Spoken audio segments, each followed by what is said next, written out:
Assalamualaikum. I am Dr. Nisha Razak and today's topic is acute inflammation. Acute inflammation basically होता क्या है? Immediate and transient response होता है किसी भी किस्म की इंजरी को. Acute and transient response to any injury. लेकिन ये रिस्पॉन्स किसका होता है? सिर्फ वेस्कुलराइज्ड टिश्यू का. बिकॉज जो वाइट ब्लड सेल्स होते हैं वो होते हैं within the blood vessels. तो जिन जिन टिश्यूज में ब्लड वेसल्स जाएगी उधर ही ये आएगा एक्यूट इन्फ्लेमेशन. अब इसके आ जाते हैं फिर 5 cardinal signs: rubor, calor, dolor, tumour and functio laesa. Rubor, as the word indicate, rubor mean red. Calor, calories जैसे कहते हैं तो मतलब heat. Dolor, pain. Tumour, swelling. And functio laesa के वो जो हिस्सा है वो काम करना छोड़ जाता है. अब इसके लिए स्टिमुलाई क्या क्या हो सकते हैं? कोई भी इन्फेक्शन, कोई भी माइक्रोब हो सकता है. Trauma, foreign bodies, necrosis and immune reactions. ये सारे स्टिमुलाई हैं. स्टिमुलाई कौन कौन से हो गए? इन्फेक्शन हो सकता है, ट्रॉमा, फॉरेन बॉडीज, जैसे कि जो लोग फैक्ट्रियों में काम करते हैं तो सिलिका से कुछ लोग कंटिन्यूसली एक्सपोज होते हैं, कुछ बेरिलियम वगैरह से, तो ये फॉरेन बॉडीज आ गई. Necrosis and immune reactions. Acute inflammation में आते हैं 5 R's. पहला आर है रिकोगनिशन, कि जो भी स्टिमुलाई आया है उसकी रिकोगनिशन होनी है. उसकी रिकोगनिशन किसके थ्रू होनी है? रिसेप्टर्स के थ्रू. अब रिसेप्टर्स हमारे पास दो तरह के होते हैं, एक टोल लाइक रिसेप्टर और दूसरा होता है इन्फ्लेमोसोम्स. जो टोल लाइक रिसेप्टर्स हैं वो तो रिस्पॉन्ड करते हैं टू माइक्रोब्स वगैरह को, और जो इन्फ्लेमोसोम्स होते हैं, इन्फ्लेमोसोम होता है मल्टी प्रोटीन कॉम्प्लेक्स. ये ना सिर्फ माइक्रोब्स को रिकॉग्नाइज करता है, उनको इंजेस्ट करता है, बल्कि ये सेलुलर डेब्री वगैरह होगा तो उनको भी रिकॉग्नाइज करेगा. सो हमारे पास आगे toll like receptors and inflammasome. Toll like receptor for microbes and inflammasomes for microbes, plus ये जितने भी स्टिमुलाई लिखे हुए हैं इन सब के लिए. इसके बाद रिक्रूटमेंट. रिक्रूटमेंट में हमारे पास दो तरह के इवेंट्स आएंगे, एक वेस्कुलर इवेंट्स और दूसरा सेलुलर इवेंट्स.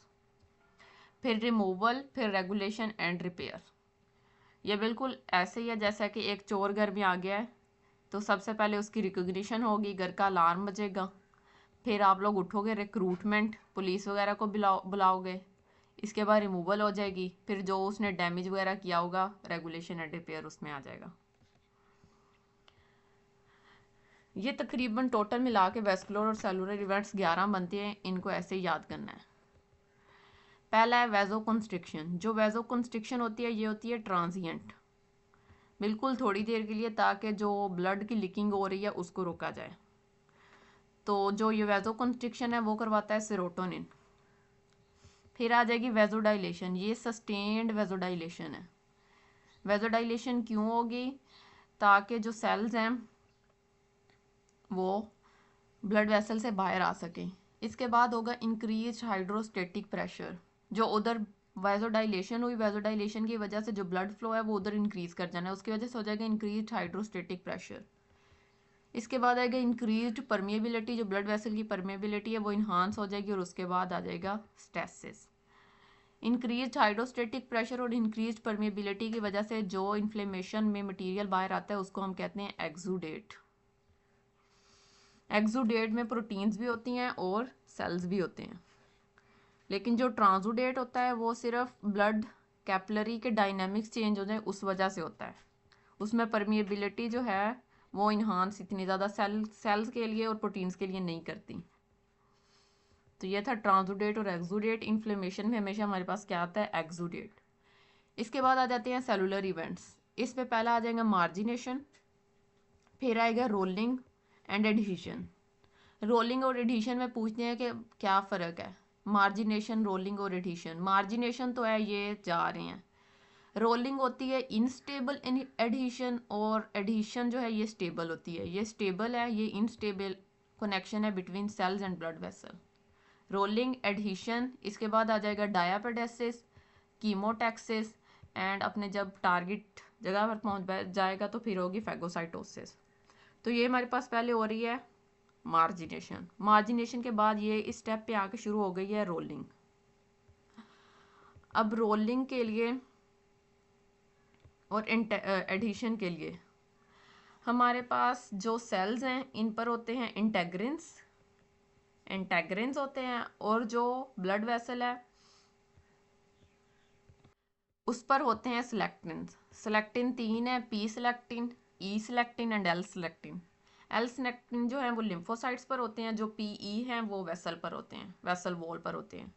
तो ये पी सिलेक्टिन और ई सिलेक्टिन जो है वो वेसल वॉल पर है, और इंटेग्रिन्स और एल सिलेक्टिन जो है वो सेल्स पर हैं। तो इनके थ्रू होगी एडिशन। इसके बाद आ जाता है डायापेडेसिस, जिसे हम कहते हैं ट्रांसमाइग्रेशन भी। ये हो रही है ट्रांसमाइग्रेशन कि जो सेल है वो ब्लड वेसल से कैसे बाहर आ रहा है। ये होती है पीकैम्स के थ्रू।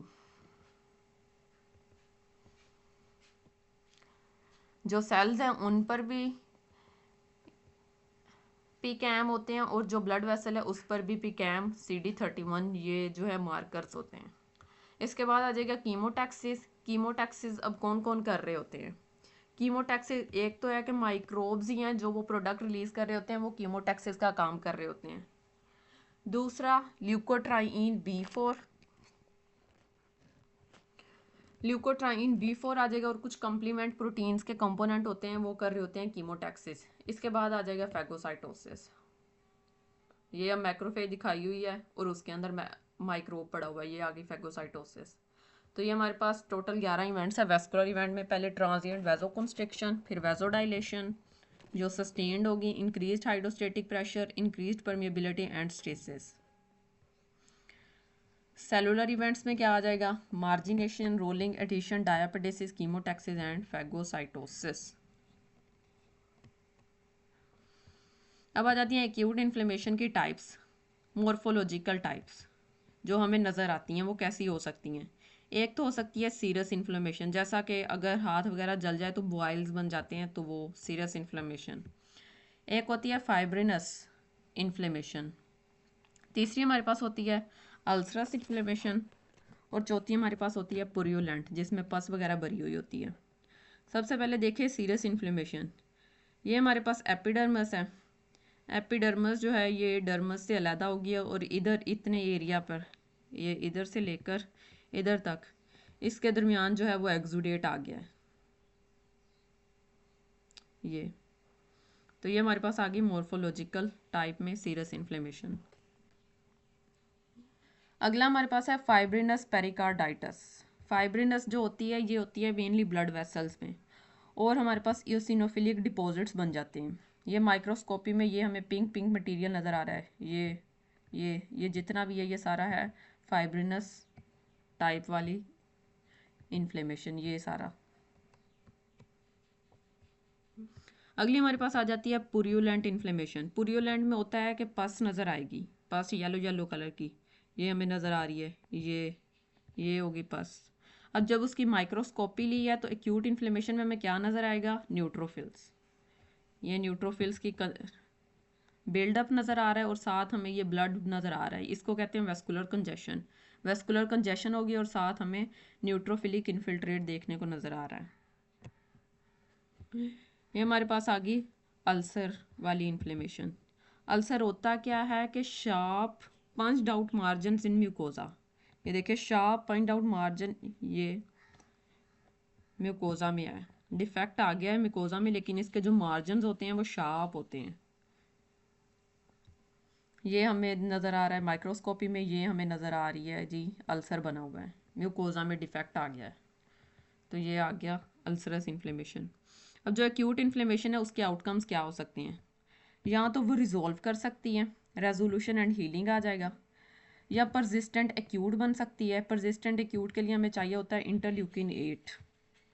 परसिस्टेंट एक्यूट में जा सकती है या क्रोनिक में जा सकती है, और चौथा हमारे पास क्या है कि स्कारिंग हो सकती है।